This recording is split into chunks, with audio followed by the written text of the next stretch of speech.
అందరికీ నమస్కారం. SBR talk channel స్వాగతం.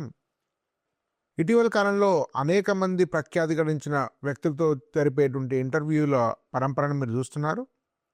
నేడు మన స్టూడియోలో ఉన్నటువంటి వ్యక్తి అత్యద్భుతమైనటువంటి ఘనతలు సాధించిన వారు. వారు దేశంలో ప్రఖ్యాతి గడించినటువంటి మిశ్రధాతు నిగమ్ లిమిటెడ్ మిధాని యొక్క ఎక్స్ జనరల్ మేనేజర్, ప్రస్తుతం అడ్మినిస్ట్రేటివ్ ఇంజనీరింగ్ స్టాఫ్ కాలేజ్ యొక్క అడ్వైజర్గా పనిచేస్తున్నారు. వారి గురించి క్లుప్తంగా వివరించే ప్రయత్నం చేస్తాను, తర్వాత వారితో మాట్లాడదాం. ఈ ఇంటర్వ్యూలో మీరు ఏం ఆశించవచ్చు అంటే, school parents, intermediate parents, school and intermediate యొక్క స్టూడెంట్స్కు భవిష్యత్తులో జరగబోయేటువంటి దేశ పరిస్థితులు, టెక్నాలజీ రంగంలో చోటు చేసుకున్నటువంటి మార్పులు, కెరీర్ మనం ఎట్లా ప్లాన్ చేసుకోవాలి, ఏ కోర్సుల్లో ఎలాంటి ఉద్యోగాలు వస్తాయి, సో ఇలాంటి అనేక విషయాల గురించి స్పష్టమైన అవగాహన వస్తుంది. మన గెస్ట్ అపార అనుభవం ఉన్నటువంటి ఒక టెక్నోక్రాట్ అండ్ ఒక పెద్ద రీసెర్చ్లో అత్యంత ఘనత సాధించిన వారు. వారి యొక్క జీవిత విశేషాలను క్లుప్తంగా మీకు తెలియజేసిన తర్వాత చర్చలోకి వెళ్దాం. వారి పేరు జీవీఆర్ మూర్తి గారు. వారు బీటెక్ మెటలర్జికల్ ఇంజనీరింగ్ ఎన్ఐటి నాగ్పూర్లో చదువుకున్నారు. అదేవిధంగా ఎంటెక్ ఐఐటి కాన్పూర్లో పూర్తి చేశారు. 1984లో డిఫెన్స్ మినిస్ట్రీకి చెందినటువంటి మిధాని అంటుంటారు, మిశ్రధాతు నిగమ్ లిమిటెడ్ చదువుకున్నారు. ఇది అత్యంత ప్రఖ్యాతి గడించిన సంస్థ. దాని గురించి కూడా మేము వివరాలు తెలియజేస్తాను. ఇంజనీర్గా చేరి జనరల్ మేనేజర్ స్థాయికి ఎదిగారు. ఇది అత్యంత కీలకమైనటువంటి position.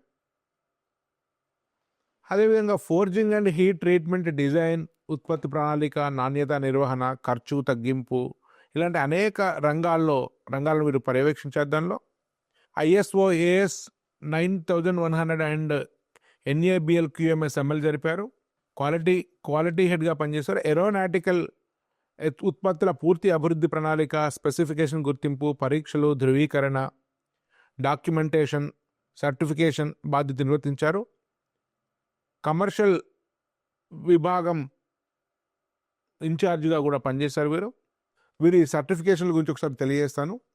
University of Georgia USA నుంచి 6 సిగ్మా గ్రీన్ బెల్ట్ ధృవీకరణ, ఒరాకిల్ యూనివర్సిటీ ద్వారా ఒరాకిల్ EBS R12 అమలుపై శిక్షణ, IE యూనివర్సిటీ స్పెయిన్ నుండి మార్కెట్ రీసెర్చ్ అండ్ వినియోగదారుల ప్రవర్తనలో ధృవీకరణ, జీవిత సభ్యత్వం వీటిలో ఉంది. Indian institute of metals IIM, Indian society for non destructive testing, society for failure analysis, quality circle forum of India, వీటిలో జీవిత సభ్యత్వం ఉంది. పురస్కారాల్లో 2016లో భారత రక్షణ మంత్రి శ్రీ మనోహర్ పారికర్ గారి చేతుల మీదుగా M17 హెలికాప్టర్ల కోసము కాంపోజిట్ ఆర్మర్ల ప్లేట్ల అభివృద్ధికి వీరికి రక్షణ మంత్రి అవార్డు స్వీకరించారు. అదేవిధంగా మిధాని నుంచి పదవి విరమణ తర్వాత నిర్వహించిన హోదాలు: మెటలర్జికల్ మెటీరియల్స్ ఇంజనీరింగ్ MJIT హైదరాబాద్లో కూడా వీరు పనిచేశారు. 4 సంవత్సరాలు పనిచేశారు. తర్వాత guest faculty, technology and management division ESI హైదరాబాద్లో గెస్ట్ ఫ్యాకల్టీగా ఉన్నారు. ESCI రిసోర్స్ పర్సన్ కూడా పనిచేశారు. సలహాదారు, క్వాలిటీ విభాగం ఇన్ఛార్జ్, సూపర్ అలాయ్ ప్లాంట్, ఇలాంటి అనేక వాటిలో కూడా పనిచేశారు. ఇంజనీరింగ్ స్టాఫ్ కాలేజ్ ఇండియా వీరు అడ్వైజర్గా ప్రస్తుతం సేవలు అందిస్తున్నారు. నమస్కారం సార్. నమస్కారం అండి. సార్, యాక్చువల్గా చాలామందికి మిధాని అనే పేరు హైదరాబాద్లో పరిచయము. అసలు అదేంటో చాలామందికి పూర్తి పేరు కూడా తెలియదు. కానీ నాకు మీతో మాట్లాడిన తర్వాత నాకు అర్థమైందంటే, ఇది దేశంలో అత్యంత కీలకమైనటువంటి సంస్థ అనే విషయం తెలిసింది. ఈ మిశ్రధాతు నిగమ్ లిమిటెడ్ అనేటువంటి కంపెనీ ఉంది కదా, సో ఇది అసలు దీని యొక్క పని ఏంటి, ఇది ఏం చేస్తుంది, సో ఇది ఏ రంగంలో పనిచేస్తుంది, దీని గురించి కొన్ని వివరాలు చెప్పగలుగుతారా? మీ ఛానల్కి పిలిచిన ధన్యవాదాలు. మీరు చాలా మంచి ప్రశ్న వేశారు. ఈరోజు దేశంలో ముందుకు వెళ్ళాలి అంటే మనకు ముఖ్యంగా కావాల్సినవి మెటల్స్, మెటీరియల్స్ అంటే ధాతువులు. మిశ్రధాతు నిగమ్ అంటే ధాతువులు మిశ్రమం చేసి ఒక ప్రోడక్ట్ తయారు చేస్తాము. అది సంస్కృత వాటి నుంచి వచ్చింది. అది మిశ్రధాతు నిగమ్. ఇప్పుడు ఈ సంస్థ ఏదైతే ఉందో దాంట్లో నేను 1984లో పాస్అవుట్ అయిన తర్వాత డైరెక్ట్ క్యాంపస్ ఇక్కడే రిక్రూట్మెంట్ వచ్చింది. ఆ టైంలో మాకు చాలా ఉద్యోగాలు వచ్చాయి. ఐఐటీలు పాస్ అవడం వల్ల. అయితే నేను ఎందుకు ఎంచుకున్నాను అంటే నాకు మెటలర్జీ అంటే చాలా చాలా ముందు నుంచి నేను పెరిగిన ప్రదేశంలో మెటల్ ఇండస్ట్రీ చాలా ఉండేవి. దానివల్ల చాలా ఇంట్రెస్ట్ ఉండి ఈ కంపెనీ చూస్ చేసుకున్నాను. వచ్చిన నాకు అర్థమైంది ఏంటంటే ఇంత అత్యుత్తమైన ఫెసిలిటీ, నాలెడ్జ్, టెక్నాలజీ సంస్థ ఇండియాలో మరొకటి లేదు. అక్కడ వెళ్ళిన తర్వాత నాకు అర్థమైంది ఏంటంటే ఇటువంటి సంస్థలు ప్రపంచంలో చాలా తక్కువ ఉన్నాయి. మీరు అడిగే క్వశ్చన్ దీని తర్వాత ఇంపార్టెన్స్ ఏంటి అని. ఇప్పుడు దేశం ముందుకు వెళ్ళాలి అంటే ఇంపార్టెంట్ రిక్వైర్మెంట్ అంటే ఇంపార్టెంట్ మెటీరియల్స్. ఇప్పుడు స్టీల్ ప్రొడక్షన్ ఒకటి ఉంది, స్పెషల్ మెటీరియల్స్ ఉంటాయి, స్ట్రాటజిక్ మెటీరియల్స్ ఉంటాయి. స్టీల్ ప్రొడక్షన్ చాలా ఇండస్ట్రీస్ చేస్తాయి, చాలా కంపెనీలు చేస్తాయి, మనతో చాలా కంపెనీలు మనకు తెలుసు, అది జనరల్ పర్పస్. ఇంకోటి స్పెషల్ మెటీరియల్స్ అంటే కొన్ని స్పెషల్ ప్రొడక్ట్స్ కొన్ని స్పెషల్ అప్లికేషన్స్కి అవి చేస్తాయి. మూడో పర్చేస్ స్ట్రాటజిక్ మెటీరియల్స్. స్ట్రాటజిక్ అంటే ఏంటంటే ఇది లేకుండా మనం చాలా ముందుకు వెళ్ళలేము. స్ట్రాటజిక్ మెటీరియల్స్ అంటే ఏంటంటే space technology, nuclear technology, marine technology, ఇంకా ముందుకు వెళ్ళాలంటే కొంచెం మెటీరియల్స్ టెక్నాలజీ, ఈ 4 టెక్నాలజీస్. జనరల్ టెక్నాలజీ ఏమంటే కన్స్ట్రక్షను, రైల్వేస్, ఇవి general technologies. So normal steels పనిచేస్తాయి. Midhani goes for strategic materials. ఈ స్ట్రాటజిక్ మెటీరియల్స్ అంటే ఏంటంటే మీకు చెప్తాను. ఇప్పుడు నేను ఒక స్పేస్ క్రాఫ్ట్ లాంచ్ చేయాలి, ఒక చంద్రయాన్ ప్రోగ్రామ్ చేయాలి, మంగళయాన్ ప్రోగ్రామ్ ప్లాన్ చేయాలి, న్యూక్లియర్ రియాక్టర్ బిల్డ్ చేయాలి. ఇవి చేయాలి అంటే మరి మెటీరియల్స్, ఆర్డినరీ మెటీరియల్స్ పనిచేయవు. దానికి మీరు స్పెషల్ మెటీరియల్స్ తయారు చేయాలి. స్పెషల్ మెటీరియల్ తయారు స్పెషల్ మనుషులు కావాలి, స్పెషల్ టెక్నాలజీస్ కావాలి. ఇవన్నీ కలిపి చేస్తున్న ఒక ఆర్గనైజేషన్ విశ్వధాతు నిగమ్ లిమిటెడ్. ఎటువంటి మెటీరియల్ తయారు చేస్తారంటే ఇప్పుడు మీకు చెప్తాను ఎందుకు స్పెషల్ నాలెడ్జ్ ఎందుకు కావాలి దీనిలో. దీనికి ఎటువంటి నాలెడ్జ్ కావాలంటే మంచి మెటలర్జికల్ నాలెడ్జ్ దీనిలో రిక్వైర్మెంట్ ఉంటుంది. మీరు మామూలుగా గమనించి ఉంటే ఎప్పుడైనా మన సివిలైజేషన్ స్టార్ట్ చేసిన దగ్గర నుంచి ఫస్ట్ స్టోన్ ఏజ్ వచ్చింది, ఇమ్మీడియట్గా మనకు వచ్చి మెటల్ ఏజ్ వచ్చింది, iron age, copper age, bronze age, అలా ముందుకెళ్తూ వచ్చాము. అంటే ఏంటి, మనిషికి కావాల్సిన రిక్వైర్మెంట్స్, సివిలైజేషన్ కావాల్సిన మెటల్స్ స్టార్ట్ అవుతుంది, మెటల్ స్టార్ట్ అవుతుంది. అలాగే మన చుట్టుపక్కల ఎక్కడ చూసినా సరే మెటీరియల్స్ రాకుండా మనిషి బతకలేడు. కమ్యూనికేషన్ అవనండి, మూమెంట్, ట్రాన్స్పోర్ట్ అవ్వండి, ఏదైనా సరే మనం ఇప్పుడు చూసినవన్నీ ల్యాండ్ మీద చూస్తున్నాము. రైల్వేస్ అనుకోండి, కమ్యూనికేషన్ అనుకోండి, దానికి మామూలు మెటీరియల్ సరిపోతాయి. విశ్వధాతు నిగంలో చేసే ప్రతి మెటీరియల్ స్ట్రాటజిక్ మెటీరియల్, అంటే అది అవుట్ ఆఫ్ అదర్స్ రీచ్ అనమాట. సో ఇప్పుడు మనం చంద్రయానికి ఒక ప్రాజెక్ట్ ప్లాన్ చేసాము, లేదా ఒక స్పేస్ వెహికల్ ప్లాన్ చేసాము, జిఎస్ఎల్ ప్లాన్ చేసాము, ఒక మిసైల్ ప్లాన్ చేసాము, ఒక డీప్ సీ, ఒక సబ్మెరీన్ ప్లాన్ చేసాము. అంటే మనకి నాలెడ్జ్ ఏ లెవెల్లో ఉంటే చాలా హై నాలెడ్జ్ ఉండాలి, దానికి చాలా హై రిక్వైర్మెంట్ మెటలర్జికల్ నాలెడ్జ్ ఉండాలి. ఇప్పుడు మీకు చెప్తాను మెటీరియల్ నాలెడ్జ్ ఎందుకు ఉండాలి అని. స్పేస్లో ఒక స్పేస్ క్రాఫ్ట్ పెట్టాలి అంటే, అక్కడ వెళ్ళాలి అంటే ఏముంది మనకేం తెలుసు, నాలెడ్జ్ ఏముంది. నేను ఇక్కడ రూమ్లో కూర్చొని ఇక్కడ బయట వెళ్తే ఒక ట్రైన్ వెళ్తుంటే అది తెలుసు చుట్టూ అట్మాస్ఫియర్ ఏముంది, ఎటువంటి ఫోర్సెస్ యాక్ట్ చేస్తాయి, ఎటువంటి రియాక్షన్స్ అవుతాయి, మనకు బాగా నాలెడ్జ్ ఉంది. అదే స్పేస్కి వెళ్ళామనుకోండి, ఏ అట్మాస్ఫియర్ ఉంది మనకి ఐడియా లేదు, ఏ గ్రావిటేషన్ పుల్ ఉంటుంది, వేరే ప్లానెట్స్ పుల్ ఏమో మనకు తెలియదు, ఎటువంటి ఫోర్సెస్ యాక్ట్ చేస్తా తెలియదు, మనం అజంప్షన్ చేస్తాం. అజంప్షన్ చేయడానికి చాలా చాలా మెటీరియల్స్ రిక్వైర్మెంట్ ఉంటుంది, దానికి మెటీరియల్ తయారు చేయాలి ఒకటి. అది మనం చెప్పింది స్పేస్లో గురించి. ఇంకోటి ఏరోనాటికల్ టెక్నాలజీ, ఏరోస్పేస్ టెక్నాలజీ. ఇక్కడ నేను యూఎస్ ఒక ఫ్లైట్లో వెళ్తున్నాను, వెళ్తూ ఉంటే 2 ఎగ్జాంపుల్స్ చెప్తాను. మనకు ట్రైన్లో కార్లోనో ఎక్కడి నుంచి సపోజ్ హైదరాబాద్ టు ఒక ప్లేస్కి వెళ్ళాము, రోడ్ ట్రాన్స్పోర్ట్. బ్రేక్ డౌన్ ఏదైనా వస్తే ఏం చేస్తాం, ఆగిపోతాం, రిపేర్ చేసుకొని వెళ్ళిపోతాం. అదే నేను ఇక్కడ యూఎస్ ఒక ఫ్లైట్లో వెళ్ళాలి, ఏరోప్లేన్ మూమెంట్లో వెళ్ళాలి, అది మధ్యలో ఆపలేం కదా. అక్కడ ఇంపార్టెంట్ థింగ్ ఏంటంటే ఒక టర్బైన్ నడుస్తుంది, ఆ టర్బైన్లో మూమెంట్ చేస్తుంది, దానిలో మెటీరియల్స్ ఏవి తయారు చేస్తారు, ఆ మెటీరియల్ ఆ 24 hours 20 hours ఆగకుండా వెళ్ళాలి. ఒక టర్బైన్ నడుస్తున్నప్పుడు లోపల 600 degrees టెంపరేచర్ జనరేట్ అవుతుంది. చుట్టూ ఫ్లూయిడ్స్ ఫ్లో అవుతుంటాయి. సో, దానిలో కరోజన్ అవుతుంది. ఇవన్నీ తయారు చేసి విస్టాండ్ అయ్యే మెటీరియల్ తయారు చేయాలి. దానికి top most metallurgy knowledge required. ఇటువంటి ఇంపార్టెంట్ థింగ్ చేసే కంపెనీయే మిధాని మిశ్ర ధాతు నిగమ్. ఇప్పుడు డిఫెన్స్ సంబంధించి కూడా చాలా కీలకం ఉంటారంటారు కదా సార్. అదే చెప్తాను ఇప్పుడు. ఇప్పుడు మనము భారతదేశంలో ఒక 20 ఏళ్ల క్రితం ప్రతిదీ ఆల్మోస్ట్ డిఫెన్స్ ఎక్విప్మెంట్ అంతా ఇంపోర్ట్ అయ్యేది. ప్రతి బండి కొనేవాళ్ళం. ఆ తర్వాత ఈ టెక్నాలజీ డెవలప్మెంట్ స్టార్ట్ అయిన తర్వాత ప్రతిదీ ఇన్నోస్ ప్రొడక్షన్కి మొదలెట్టారు. ఇప్పుడు మీరు మిసైల్స్ పేర్లు వినే ఉంటారు, చాలా పేర్లు. అగ్ని అని, ఆకాష్ అని, త్రిశూల్ అని పేర్లు వినే ఉంటారు. ఇవన్నీ మనం ఇప్పుడు సొంతంగా తయారు చేస్తున్నాం. ఓకే, ఒక మిసైల్ మెటీరియల్ ఎలా ఉంటుంది అంటే, ఒక మిసైల్ ల్యాండింగ్ స్టార్ట్ అయ్యి పైకి వెళ్ళి ఒక ట్రెజెక్టరీ తీసుకుని ఒక ఆర్మీని అటాక్ చేయాలి. సో అది మనం డిజైన్ చేస్తాం. అదొక టైప్ ఆఫ్ మెటీరియల్, అది డిఫెన్స్లో వస్తుంది. ఇంకో type of material marine technology అంటారు. అంటే అండర్ గ్రౌండ్లో వెళ్ళే సబ్మెరీన్స్, అది డిఫెన్స్ పనికి వస్తుంది. మూడోది మీరు ఎయిర్ ఫోర్స్లో తీసుకోండి. ఎయిర్ ఫోర్స్ తీసుకున్నప్పుడు ఏరో టెక్నాలజీ. సో ఈ విధంగా మెటలర్జీ ప్రతి ప్లేసెస్లో రిక్వైర్మెంట్ ఉంటుంది. డిఫెన్స్లో రెండు టైప్స్ ఉంటాయన్నమాట. ఒకటి ప్యూర్ మిలిటరీ టైప్, అంటే ఆర్మీ, నేవీ, తర్వాత ఏరో, ఈ మూడు దీనికి సంబంధించినవి. నాన్ డిఫెన్స్ సెక్టర్లో స్పేస్ టెక్నాలజీ ఉంది, న్యూక్లియర్ టెక్నాలజీ ఉంది. ఇవన్నీ కూడా డిఫెన్స్ కింద వస్తాయి, అంటే నాన్ డిఫెన్స్ కింద వస్తాయి. బట్ ఇది కూడా రిక్వైర్మెంట్ ఉంది. సో దీన్ని తయారు చేసే మెటీరియల్సే మిధాని అనమాట. సార్ యాక్చువల్లీ ఇప్పుడు మిధానిలో మ్యాక్సిమంగా మెటీరియల్ సైన్స్ అండ్ మెటలర్జికల్ ఇంజనీరింగ్కి సంబంధించిన వాళ్ళే అందరూ అలవాటు ఉంటారు, టాప్ టెక్నాలజీ.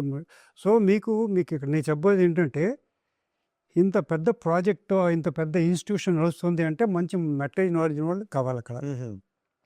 సో ఎంత మంది మెటలర్జీ నాలెడ్జ్ ఉన్నవాళ్ళు దొరికితే అంత బాగా మనం ఇంకా డెవలప్ చేసుకోవచ్చు ఫర్దర్. రిక్వైర్మెంట్ ఏమంటే, ఇప్పుడు మనం ఏది బయటికి కొనే అవకాశం తగ్గిపోయింది, మనమే తయారు చేసుకోవాలి. మనం తెలుసుకోవాలి. మనకి మెయిన్ రిక్వైర్మెంట్ ఏంటి? మెటలర్జీ, మెటీరియల్ నాలెడ్జ్ మనుషులు కావాలి. అది మనం తయారు చేసే ప్రయత్నం ఉన్నాం ఇప్పుడు అనమాట. అందుకు మ్యాక్సిమం అందరూ ఏం చెప్తున్నామంటే, ఇంత ఆపర్చునిటీ ఉన్నప్పుడు మీకు నాలెడ్జ్ తీసుకోవాలంటే ఈ ఫీల్డ్లో మంచి ఆపర్చునిటీ ఉన్నాయి. యాక్చువల్లీ హైదరాబాద్ ఉందా, ఇంకా వేరే సిటీలో కూడా ఉందా సార్? ఇది లేదండి, ఇది యాక్చువల్లీ ఇది ఆల్మోస్ట్ ఒక 1980s స్టార్ట్ అయింది. ఇది స్టార్ట్ అయిన తర్వాత 40 ఏళ్ళు అయిపోయింది. అయితే ఇప్పటివరకు మినిస్ట్రీ ఏం చేస్తుందంటే, చాలా స్పెషల్ మెటీరియల్స్ ఇవి. అంటే స్పెషల్ నార్మల్ స్టీల్స్ కావు, special steels, super alloys, titanium alloys, ఇవి 3 రకాలు అన్నమాట. ఇవి ఎవరికి వేరే వాళ్ళు చేయడానికి పర్మిషన్ గవర్నమెంట్ ఇవ్వలేదు, ఒకటే కంపెనీకి ఇచ్చిందన్నమాట ఇప్పటివరకు. ఇప్పుడు ఎలా అయిపోయిందంటే సిచ్యువేషన్ ఎలా అయిపోయిందంటే, ప్రపంచంలో రిక్వైర్మెంట్ చాలా పెరిగిపోయి, మెటీరియల్ రిక్వైర్మెంట్ చాలా పెరిగిపోయి, మన ఇమాజిన్ చేయలేము, అంత రిక్వైర్మెంట్ పెరిగిపోయి. ఎగ్జాంపుల్ చెప్తాను. మనం 40 ఏళ్ళ క్రితం చూసిన ఎయిర్పోర్ట్, నంబర్ ఆఫ్ ఎయిర్ప్లేన్స్ ఒక ఎక్స్ నెంబర్ అనుకోండి, ఇప్పుడు దానికి విపరీతంగా పెరిగిపోయి. ఏరోప్లేన్ ట్రావెల్ ఇప్పుడు విపరీతంగా పెరిగిపోయింది. Number of airplanes requirements huge. దానికి మెటీరియల్స్ తయారు చేయాలి. ఎవరు తయారు చేస్తారు? మెటలర్జిస్ట్ తయారు చేయాలి. దానికి కంపెనీస్ కావాలి. ఇప్పటివరకు 40 క్రితం ఎప్పుడైతే మిధాని స్టార్ట్ అయిందో మెటీరియల్ తయారు చేయడం మొదలయ్యి, కానీ రిక్వైర్మెంట్ సరిపోవట్లేదు. సో మన కొత్త వాళ్ళు ఫీల్డ్లోకి రావాలంటే ఇప్పుడు మినిస్ట్రీ ఏం చేసింది అంటే, ప్రైవేట్ వాళ్ళని కూడా తీసుకొచ్చింది. మీరు ఒక 2 అని. సో ప్రైవేట్ వాళ్ళు కూడా మ్యానుఫ్యాక్చరింగ్ స్టార్ట్ చేశారు. ఇంకా చాలా ప్రైవేట్ కింద రాబోతున్నాయి ఫ్యూచర్లో. సో ఇప్పుడు ఏమైంది, కొంతమంది మెటలర్జిస్ట్ మాత్రం అవైలబుల్ ఉన్నారు, ఎక్కువ మంది అవైలబుల్ లేరు. దాని ప్రకారం వెళ్తే ఇప్పుడు కొత్త కంపెనీలు స్టార్ట్ అయ్యాయంటే వాళ్ళకి ఎక్కడి నుంచి మనుషులు వస్తారు. నేను మీకు ఒక క్లాసికల్ ఎగ్జాంపుల్ చెప్తాను. డాక్టర్ పి రామారావు చాలా ఫేమస్ మెటలర్జిస్ట్ ఉండేవారు. డిఎంఎల్ డేటా కూడా చేశారు ఆయన. Very highly professional person. ఒక ఇంపార్టెంట్ సెమినార్ అటెండ్ అయినప్పుడు ఒక మాట చెప్పారు. 1980s and 2000 up to 2010 will belong to area of computers. 80s నుంచి 2000 వరకు belong area of computers. Okay. 2010 వరకు. 2010 నుంచి it will be era of manufacturing and materials. Excellent. Metallurgy and materials అని చెప్పారు ఆయన. ఓకే, మనం ఇప్పుడు రియల్గా చూస్తున్నాము ఏంటంటే, ఇప్పుడు 2010 నుంచి రిక్వైర్మెంట్ విపరీతంగా పెరిగిపోయి. క్లాసికల్ ఎగ్జాంపుల్ చెప్తాను. టాటా వాళ్ళు they have taken of air India. Okay, Yeah.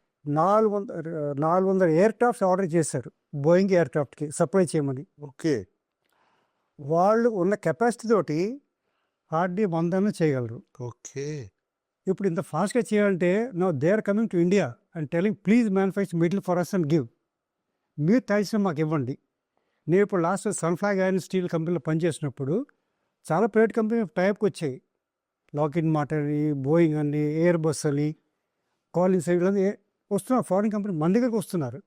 Me technology ఉంది మీ దగ్గర, మీరు మెటీరియల్ తయారు చేసి మాకు ఇవ్వండి. సో ఇది హ్యూజ్ ఆపర్చునిటీ ఫర్ ఎవ్రీబడి. అలాగే ఇండిగో కంపెనీ మీరు చూశారు, ప్యాసింజర్ ఎయిర్క్రాఫ్ట్స్, వాళ్ళు 500 ప్లేన్కి మళ్ళీ ఆర్డర్ పెట్టారు. అంటే నెక్స్ట్ ఫ్యూ ఇయర్స్లో 1000 ఎయిర్క్రాఫ్ట్స్ తయారు చేయాలి. బోయింగ్ ఎయిర్ బస్ వాళ్ళు మెటీరియల్స్ కావాలి, రిసోర్సెస్ కావాలి, టెక్నాలజీ కావాలి, మనుషులు కావాలి. సో ఈ విధంగా there is a huge opportunity coming for metal engineering. So నేను ఇప్పుడు అలాగే న్యూక్లియర్ టెక్నాలజీ 2050 వరకు ఏం చేయాలి గవర్నమెంట్ అప్పుడే ప్లాన్స్ వేసేసి న్యూక్లియర్ పవర్ అని కావాలి. స్పేస్ టెక్నాలజీలో ఎవ్రీ మంత్ ఒక స్పేస్ క్రాఫ్ట్ వదలాలని ప్లాన్ చేస్తున్నారు. మన స్పేస్ ఇప్పుడు ఒక క్వశ్చన్ వేయచ్చు మీరు, ఈ స్పేస్ మిషన్స్ వల్ల అడ్వాంటేజ్ ఏంటని. ఎన్ని స్పేస్ మిషన్ పైకి వెళ్తే మీ తరగతి ఇంటర్నెట్ ఇవన్నీ అంత ఈజీ అయిపోతాయి, అంతే కదా. ఈ రోజుల్లో మీ ఇంత ఫాస్ట్గా కమ్యూనికేషన్ ఎలా వస్తుంది? Through the technology, through satellites అంత ఫాస్ట్గా వస్తున్నాయి. ఈరోజు స్పేస్ టెక్నాలజీలో వేరే కంట్రీస్ ఇండియాకి వచ్చి మీరు మా శాటిలైట్ లాంచ్ చేయని అడుగుతున్నారు. సో అందువల్ల మనం శాటిలైట్స్ ఎన్ని ఎక్కువ డెవలప్ చేస్తే అంతమంది మనుషుల ముందరికి వస్తారు. సో ఈ విధంగా ప్రతి ఏరియాలోని ప్రతి చోట మెటీరియల్ రిక్వైర్మెంట్ విపరీతంగా పెరిగిపోయింది. సో మన రిక్వైర్మెంట్ ఈరోజు ఏం కావాలి అంటే material technology, people are required, technology advancement is required అని ఒక పార్ట్. సెకండ్ పార్ట్ ఇంకా కంప్లీట్గా డిఫెన్స్లోనే ఈ సెమీ కండక్టర్ మీరు అడిగారు. ఈ మెటలర్జీ అనేది ప్రతి ప్లేస్లోనే ఉంటుంది, ప్రతి ప్రోడక్ట్లోనే ఉంటుంది. మీరు ఒక సెల్ ఫోన్ తీసుకోండి దానిలో ఉంటుంది, మీరు ఒక డాటా తాలూకా టూల్ తీసుకోండి దానిలో ఉంటుంది, ఎక్స్రే తీసుకోండి దానిలో ఉంటుంది. మీరు ఎటుపక్క వెళ్ళినా సరే మెటీరియల్ లేకుండా ముందుకు వెళ్ళే అవకాశం లేదు. మీరు ఐటీ, ఏఐ అని డెవలప్ చేయొచ్చు, కానీ ఫిజికల్గా మోడలింగ్ ప్రొడక్ట్ చేస్తే కానీ మీకు ప్రోడక్ట్ లేకపోతే ముందుకు వెళ్ళలేము. మీరు ఎంటాక్లో పెట్టినా సరే ఫిజికల్గా ఉండాలి. సో దీని ద్వారా నేను చెప్పేది ఏంటంటే ప్రతి ఏరియాలోనే మెటీరియల్ రిక్వైర్మెంట్ చాలా ఎక్కువ ఉంది. సార్ యాక్చువల్గా ఇప్పుడు మనకు ముఖ్యంగా parents point of view, students point of view మాట్లాడితే ఎగ్జాక్ట్లీ సాఫ్ట్వేర్ సంబంధించిన వాళ్ళు బహుశా ఇప్పుడున్న బయటకు వచ్చే వాళ్ళు చూస్తే గత లాస్ట్ 4-5 ఏళ్ళలో ఒక 4-5 రెట్లు ఎక్కువ సీట్స్ పెరిగినాయి.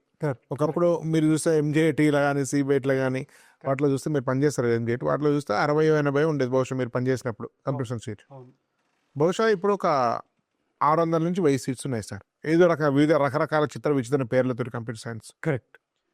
అంటే మొత్తంగా ఇండియాలో ఇటు ప్రైవేట్ కాలేజెస్, ప్రైవేట్ యూనివర్సిటీస్ వీళ్ళందరూ కూడా కనీసం 4-5 రెట్లు సీట్లు పెంచుకో. బహుశా ఒక వెల్లూరు ఇన్స్టిట్యూట్ ఆఫ్ టెక్నాలజీ చూస్తే బహుశా పర్ ఇయర్ వాళ్ళు అడ్మిషన్ తీసుకునే వాళ్ళ సీట్ల సంఖ్య ఒక 6,000 నుంచి 8,000 ఉంది sir.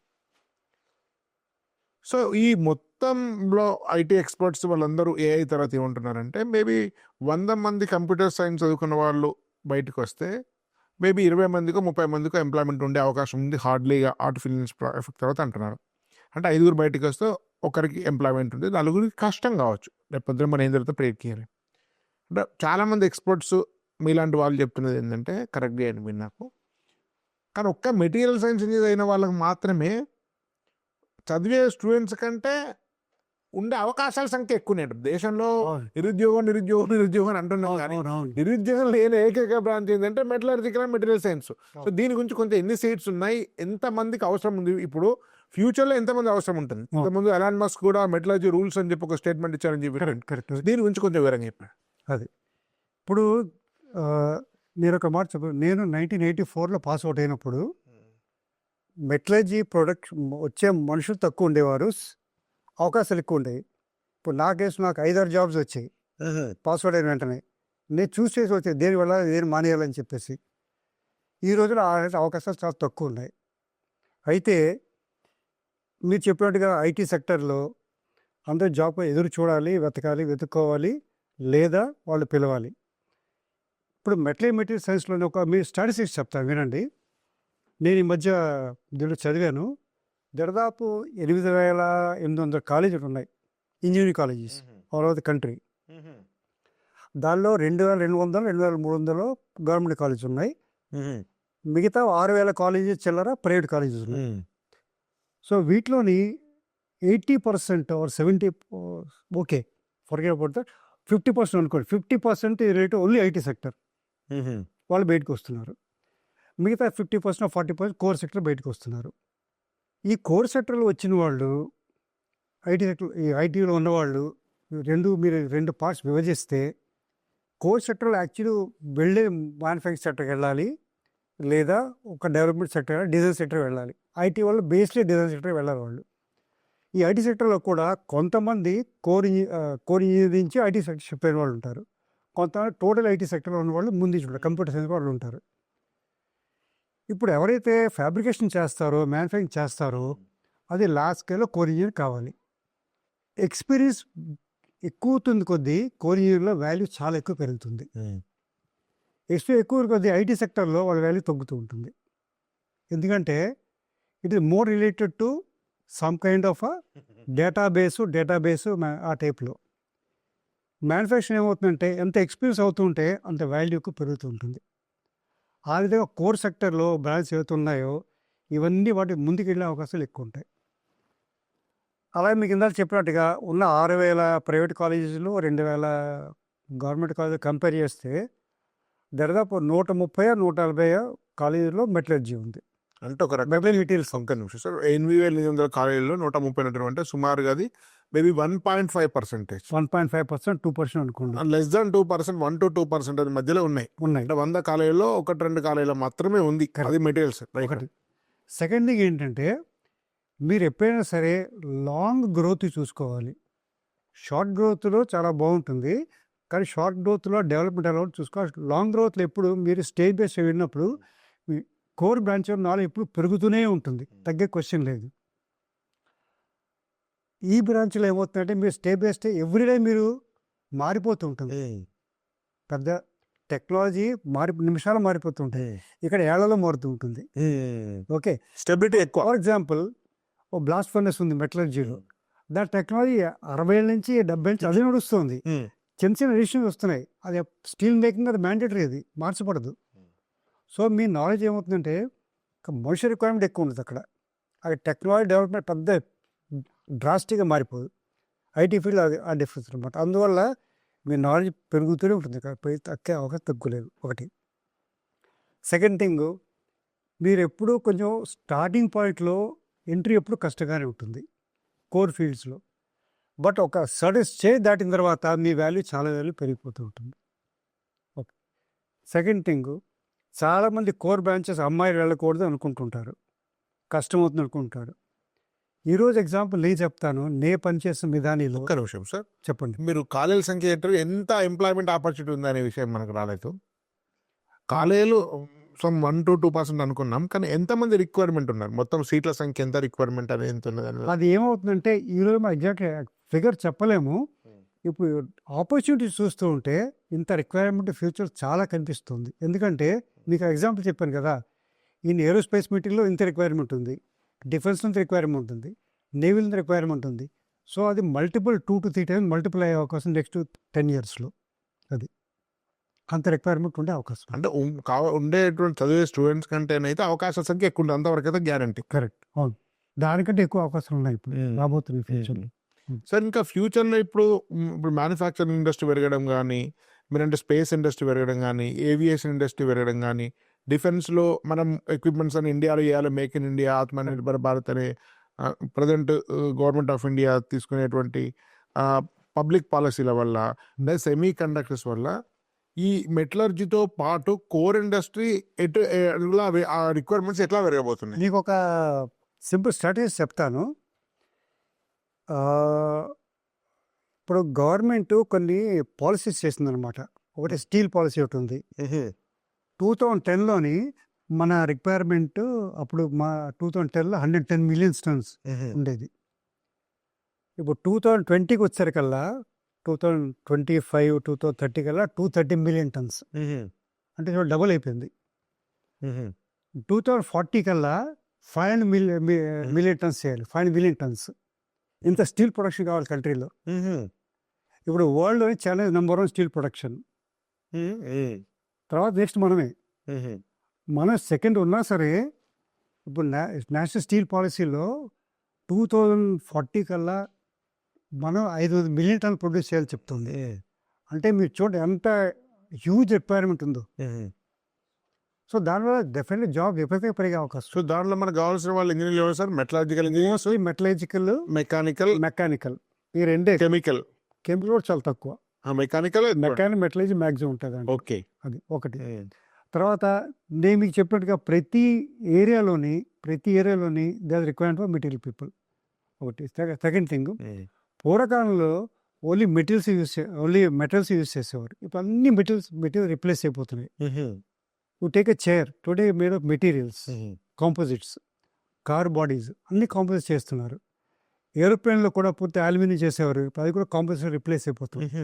So materials and metallurgy engineer అనేది దానికి వాల్యూ చాలా ఎక్కువ ఉంటుంది ఓన్లీ మెటలైజీ కంటే. చాలా ఇన్నోవేషన్, కొత్త టెక్నాలజీస్ వస్తున్నాయి దీనిలో. కరెక్ట్. సో మీకంటే ఓన్లీ మెటలైజీ ఉంటే మాత్రం ఆప్షన్స్ తక్కువ. మీరు ఏదైనా ఇన్స్టిట్యూట్లో మెటీరియల్స్ రెండు ఆఫర్ చేస్తాను అనుకోండి, దాని ఆప్షన్స్ చాలా ఎక్కువ ఉంటాయి. అది. సో ఆ రెండు టెక్నాలజీ ఉన్న చోట వెళ్ళి చూసి వెళ్తే బాగుంటుంది. సార్ యాక్చువల్గా మీరు రకరకాల యుగాల గురించి చెప్పారు. అంటే రాతి యుగము, రాగి, కాపర్ రాయటం అని చెప్పారు కదా.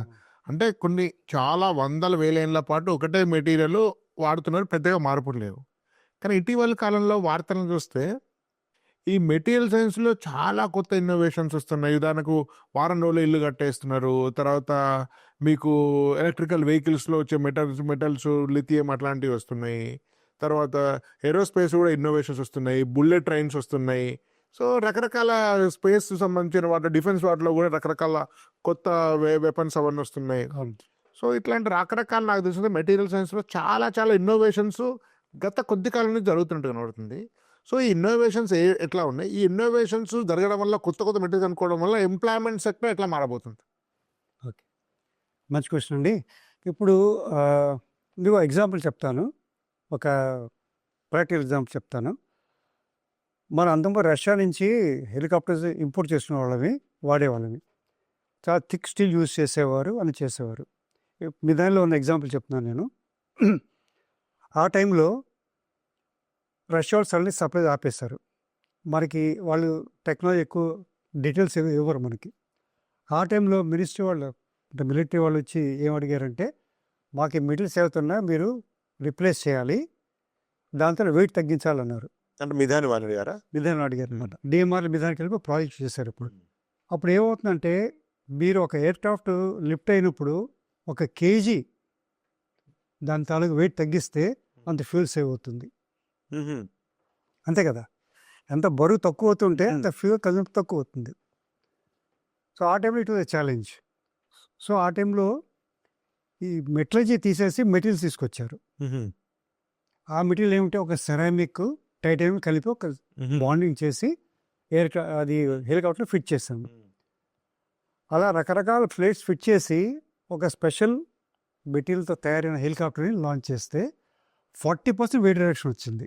ఓకే, 40% వెయిట్ రిడక్షన్ చూసి ఆశ్చర్యపోయారంట అందరూ, ఇంత వెయిట్ రిడక్షన్ వస్తుందా అని. అది ఇప్పుడు ప్రైమ్ మినిస్టర్ గారు వెళ్ళి ఆయన చూసిన తర్వాత అప్పుడు నేను మీకు చెప్పాడా, రక్షామంత్రి అవార్డు మాకు వచ్చింది. ఆ విధంగా వాళ్ళు చాలా ఫ్యాసినేట్ అయ్యారు, ఇంత వెయిట్ రిడక్షన్ వచ్చిందా అని చెప్పేసి. ఓకే, సో ఇది ఎగ్జాంపుల్ అనమాట టెక్నాలజీ డెవలప్మెంట్ ఎలా అయింది అని చెప్పేసి. అలాగే ఈ కార్స్లో కూడా ఒక టైప్ ఆఫ్ స్టీల్ యూజ్ చేసేవారు, అది ఇప్పుడు ఆ స్టీల్ థిక్నెస్ చాలా తగ్గించారు, అంటే క్వాలిటీ ఆఫ్ స్టీల్ పెరిగింది. సో టెక్నాలజీ అడ్వాన్స్మెంట్లో ఇవన్నీ రీసెర్చ్ చేస్తూ ఉంటేనే ఇవన్నీ అచీవ్ అవుతాయి. సార్ యాక్చువల్గా ఒకప్పుడు కార్లలో మైలేజ్ వచ్చేది కాదు. కొన్ని శాంట్రో కార్ అట్లాంటివి తీస్తే చిన్న కారే కానీ 13-14 మైల్ వచ్చేది.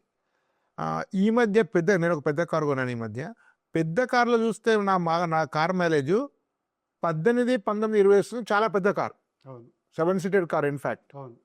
సో బహుశా ఈ మైలేజ్ ఏ కారు కొన్నా కూడా ఫుల్ మైలేజ్ వస్తుంది ఈ మధ్య కాలంలో, మీరు గమనించుంటారు. సో దీనికి ఈ మెటల్ సైన్స్కి ఏమైనా సంబంధం ఉందా? ఎగ్జాక్ట్లీ. పూర్వకాలంలో ఉన్న ప్రతి కార్కి ఓన్లీ మెటలాజికల్ మెటీరియల్స్, అంటే మెటల్స్ యూజ్ చేసేవారు. మెటల్స్ అన్నీ వెయిట్ ఎక్కువ ఉంటాయి, హెవీ వెయిట్ ఉంటాయి. పూర్వకం అంబాసి కార్లు, ఫియట్ కార్లు, ఏ కార్లు తీసుకున్నా అది ఉండేది. ఇప్పుడు ఆల్మోస్ట్ 50% వరకు వెయిట్ మెటీరియల్స్ వచ్చేసాయి ఇప్పుడు.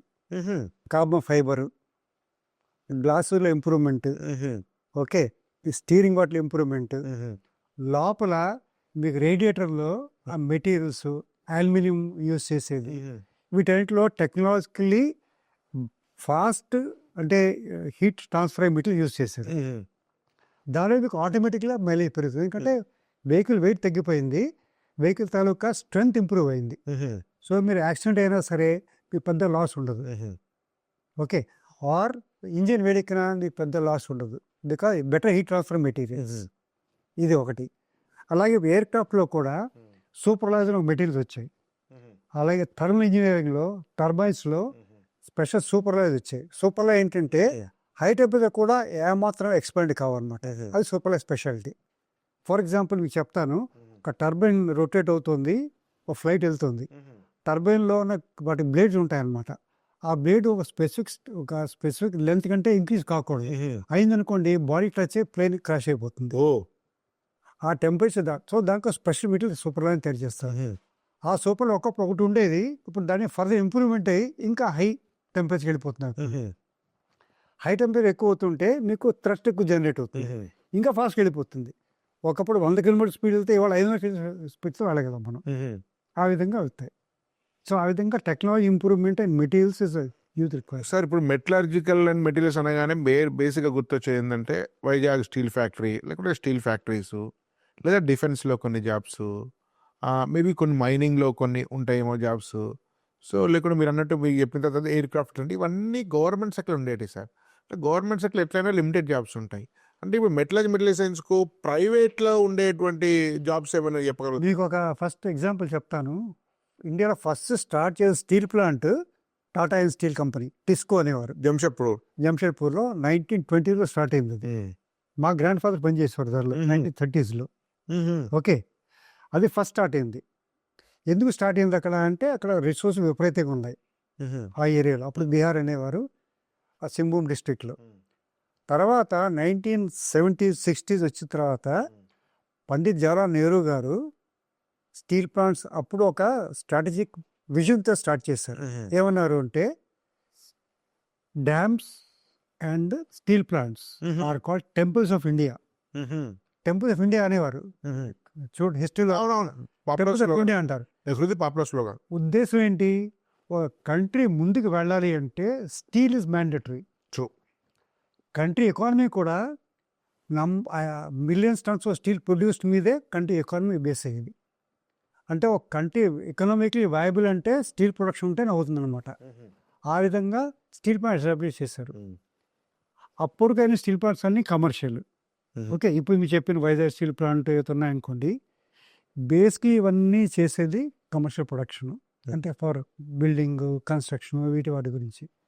స్పెషల్ స్టీల్ ప్లాంట్స్ చాలా ఉన్నాయి. అలాయ్ స్టీల్ ప్లాంట్ అంటారు, లేకపోతే మిదాని ఉంది, ఇప్పుడు సన్ ఫ్లాగ్ ఉంది, లేకపోతే ముకుంద్ వీళ్ళు స్పెషల్ స్టీల్స్ చేస్తారు. మీరు అన్నట్టుగా గవర్నమెంట్ కంపెనీలో మీరు అనుకుంటున్నారు, ఈరోజు ప్రైవేట్ కంపెనీలు జాబ్ ఇచ్చి మెటల్ జాబ్ ఇచ్చి విపరీతంగా ఉన్నాయి. చిన్న steel plant, number of steel plants అద్దారు.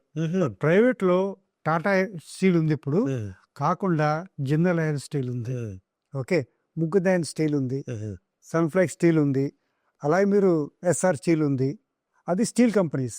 వేదాంత ఉంది, వదిలేస్తే మీకు ఇంకా అల్యూమినియం కంపెనీస్ ఉన్నాయి, కాపర్ కంపెనీస్ ఉన్నాయి, ఇవన్నీ కంపెనీస్. మైనింగ్ ఇండస్ట్రీలో కూడా అవసరం పడతారు కదా సార్? మైనింగ్ ఇండస్ట్రీ కూడా మెటీరియల్ రిక్వైర్మెంట్, ప్రైవేట్ మైనింగ్ కూడా చాలా వచ్చింది, ప్రైవేట్ మైనింగ్ చాలా ఉన్నాయి. ఓకే, సో రిక్వైర్మెంట్ ఎలా ఉంటుంది అంటే వీళ్ళందరూ ఈ ఫీల్డ్లో ఒకటి. సెకండ్ థింగ్, వీళ్ళు ఓన్లీ ఈ ఫీల్డ్లో ఉంటారా? అవకాశం లేదు.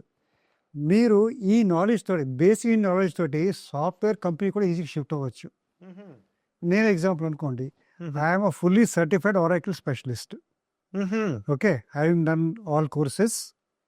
బట్ డిమాండ్ ఎలా ఉంటుందంటే, రేపు పొద్దున ఒక స్టీల్ ప్లాంట్ కన్సల్టెన్సీ కావాలి అంటే, సపోజ్ వాళ్ళు ఒక పూర్తి ఏదైనా ఒక ప్రాసెస్ని ఆటోమేటిక్ చేయదలుచుకున్నారు, అప్లై చేయాలి, ఎవరి రిక్వైర్మెంట్ ఉంటుంది? మీకు ఎటువంటి కంప్యూటర్ సైన్స్ వాళ్ళు చేయలేరు, కోడింగ్. సో మీరు అదే ఏరియా ఉండక్కర్లేదు, you can shift software immediately. అదే. సో మీరు ఏ కోడింగ్ బ్రాంచ్తో సాఫ్ట్వేర్ చేయగలిగితే you will always have some value. But if you remain in code, your growth will be very fast. Sir actually ఇప్పుడు metallurgy materials అనగానే ఓ జార్ఖండ్, ఓ బెంగాల్, ఓ బీహార్, ఓ మధ్యప్రదేశ్, ఓ ఛత్తీస్గఢ్, సో మేబీ కొంత కర్ణాటక, ఇట్లాంటి ఇమేజ్ ఉంది మనకు. కానీ చాలామంది మన వాళ్ళు ఏమనుకుంటారంటే మెటీరియల్స్ అండ్ మెటీరియల్స్ చదివితే ఎక్కడికో వాళ్ళు నేను హైదరాబాద్లోనే ఉండాలి, లేకపోతే ఏపీలోనే ఉండాలి, వైజాగ్లోనే ఉండాలి, ఈ భావన బెంగళూరులో ఉండాలనుకుంటున్నాను. సో మనకు హైదరాబాద్, బెంగళూరు, ఇట్లాంటి వైజాగ్ ఇట్లాంటి ప్రాంతాల్లో ఏమన్నా మెటీరియలిస్టికల్ మెటీరియల్ సైన్స్కి ఏమైనా ఆపర్చునిటీస్ ఉంటాయి? అంటే ఇప్పుడు పెద్ద స్టీల్ ప్లాంటే మీకు ఉండక్కర్లేదు. ఓకే, మీరు ఒక స్టార్టప్ చేసుకోవచ్చు. మీరు హీట్ యూనిట్ ఉంటాయి, ఫౌండరీస్ ఉంటాయి, చాలా ఉన్నాయి. కర్ణాటకలో తమిళనాడు చూడండి, ఫుల్ ఆఫ్ ఫౌండరీస్. ఫౌండరీ అంటే సార్, ఫౌండరీ అంటే ఇప్పుడు వీళ్ళు ఏంటంటే దేర్ ఆర్ 2 types. ఈ స్టీల్ ప్లాంట్లో అన్ని చేసేది దే కాల్డ్ రాడ్ ప్రొడక్ట్స్ అంటారు అనమాట. లైక్ వైర్స్, రాడ్స్, షీట్స్ చేస్తారు పెద్ద స్టీల్ ప్లాంట్స్. ఫౌండరీ అంటే అది కాస్టింగ్స్ చేస్తారు. మీకు చూడండి ఎన్నో పంప్స్, కాస్టింగ్ రిక్వైర్మెంట్ చాలా ఉంటాయి. సార్ కాస్టింగ్స్ అంటారు, కాస్టింగ్స్. కాస్టేస్. ఓకే, సో ఆ కాస్టింగ్స్ చాలా రిక్వైర్మెంట్ పే చోట, అంటే డిపెండ్ ఎక్కువ ఫార్మ్స్ అనమాట. సో సౌత్ ఇండియాలో కోయంబత్తూర్ తీసుకోండి, లేదా చెన్నై తీసుకోండి, బెంగళూరు కొంత పార్ట్, హోసూర్ పార్ట్, ఇవన్నీ కాస్టింగ్ ఇండస్ట్రీ. హైదరాబాద్ లేవు సార్. హైదరాబాద్లో కాస్టింగ్ ఈ మంచి స్కై రూట్ అని ఆల్వేస్ ఉన్నారు. అవి స్పేస్ టెక్నాలజీవి. ఈ మెట్రాలజీకి రిలేటెడ్ కూడా ఫౌండరీస్ చాలా ఉన్నాయి. అగర్వాల్ ఫౌండరీస్ ఉంది, వేరే ఫౌండరీస్ ఉంది హైదరాబాద్లో. హైదరాబాద్లో ఉన్నాయి. ఈ ఆదిబట్ల టాటా ఏవియేషన్ ఏమైనా అవసరం ఉంటారు మెట్ల? అక్కడ కోర్ బ్రాంచ్లో మెకానికల్ ఎక్కువ ఉంటాయి. మెకానికల్ ఎక్కువ ఉంటాయి మెటీరియల్స్. బట్ ఆ మెటీరియల్ అక్కడ కూడా కొనుక్కోవాలి. ఓకే, సో అది మళ్ళీ మెటీరియల్ తెచ్చాను. అది ఇప్పుడు నార్మల్గా మీరు చూస్తున్న ఒక విషయం మొదటి చెప్పదలుచుకుని ఏంటంటే, మీరు ఎప్పుడైనా జోనల్ రిస్ట్రిక్షన్ పెట్టుకుంటే మీరు ఫ్యూచర్లో గ్రోత్ ఉండదు. ఓకే ఓకే, నేను ఇంకో సింపుల్ ఎగ్జాంపుల్ చెప్తాను. మీరు ఇప్పుడు నార్త్ అని అనుకున్నారు కదా, ఇప్పుడు చాలామంది ప్రతి చోట ఆల్ ఓవర్ ద వరల్డ్ పనిచేస్తున్నారు.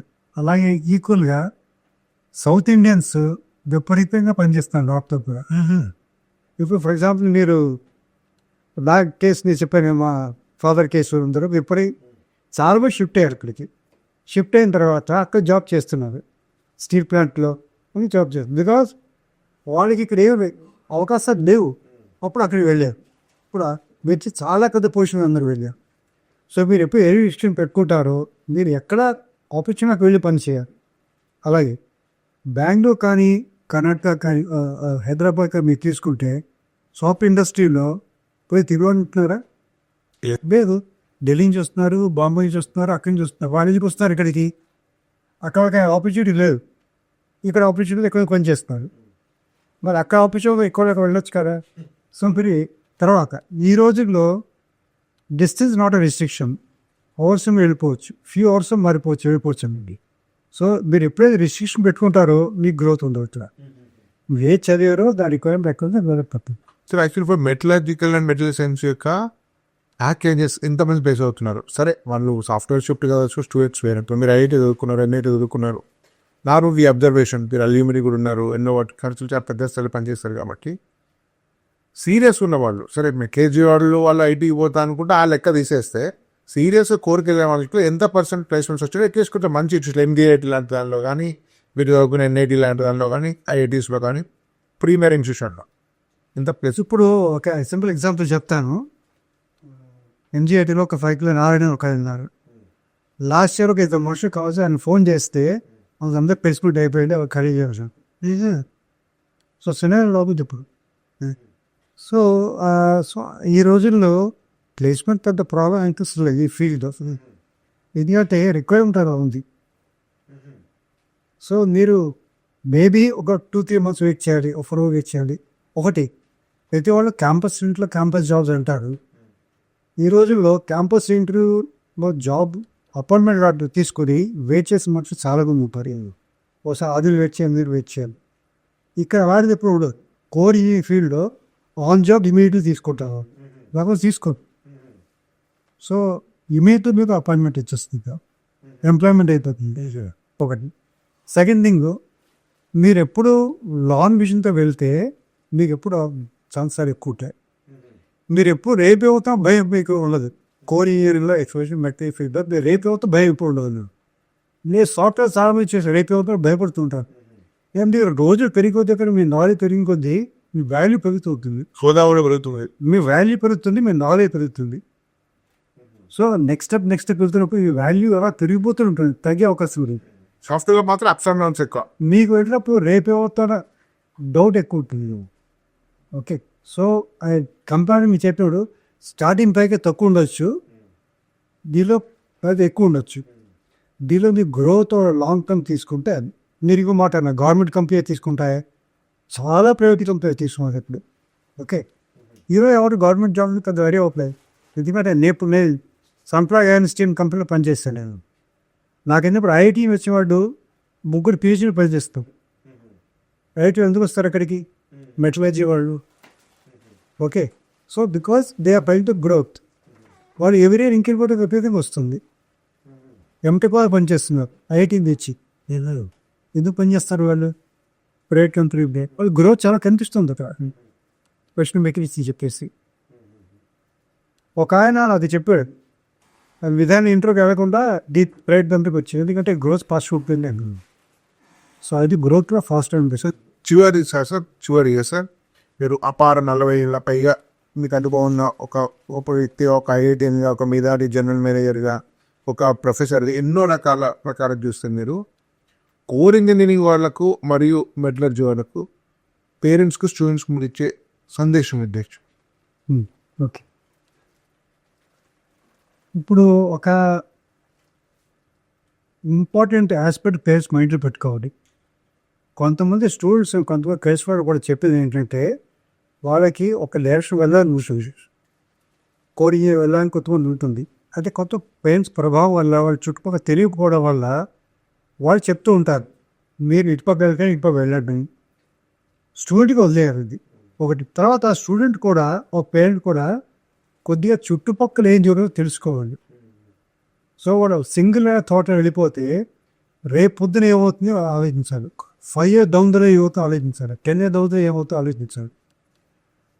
ఈ రోజుల్లో కోఆర్డినేట్ ఒక చూసా ఒక కంట్రీలో పాపులేషన్ తగ్గిపోయి పిల్లలు తగ్గిపోయి వాళ్ళు కష్టపడుతున్నారు. అలాగే రేపు కోరింగ్ తగ్గిపోతే అదే పవర్ వస్తుంది ఇప్పుడు. సో కోరింగ్ మనుషులు తగ్గిపోతూ ఉంటే ఇప్పుడు మీరు చూడండి మళ్ళీ కోరింగ్ గ్రాడ్యువల్ మనుషులు మళ్ళీ పెరుగుతున్నారు. I think I can give example MBA కంపెనీ. స్టార్టింగ్ కొంచెం తక్కువ ఉండేవారు, ఇప్పుడు ఫుల్ కంప్లీట్ సీట్స్ ఫిల్ అవుతాను, అంచుక ఫిల్ అవుతాయి seats. So because they are getting more knowledge. So పేరెంట్స్కి నేను చెప్పేది ఒకటే ఏంటంటే మీరు పిల్లలతో డిస్కస్ చేసి అలాగే సేమ్ టైం కాలేజీకి వెళ్ళి వాళ్ళ ఫెసిలిటీస్ చూడడానికి ఎలా ఉన్నాయో. దాని ముఖ్యం ఏంటంటే 4 ఆస్పెక్ట్ చూసుకోవాలి. ఒకటి మీ పిల్లల ఇంట్రెస్ట్, 2 ఏ కాలేజ్ చూసుకున్నారు, 3 అక్కడ ఫ్యాకల్టీ లెవెల్ ప్రొఫైల్, 4 వాళ్ళకు ఉన్నాయి ఫెసిలిటీస్. ఈ 4 చూసుకొని ఒక డెసిషన్ తీసుకొని చెప్తాను.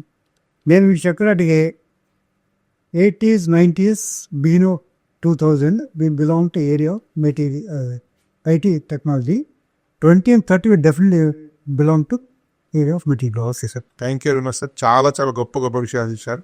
ఇది మిత్రులారా, ఇలాంటి వరుస వీడియోల పరంపరకు మీకు రావాలనుకుంటే ఛానల్ సబ్స్క్రైబ్ చేయండి, ఈ వీడియోని ఎక్కువ మందికి షేర్ చేయండి, తప్పనిసరి చూడమని చెప్పండి. దానివల్ల మీరు చాలా వరకు సహాయం చేసిన వాళ్ళు అవుతారు. ధన్యవాద్. భారత్ మాతాకి జై.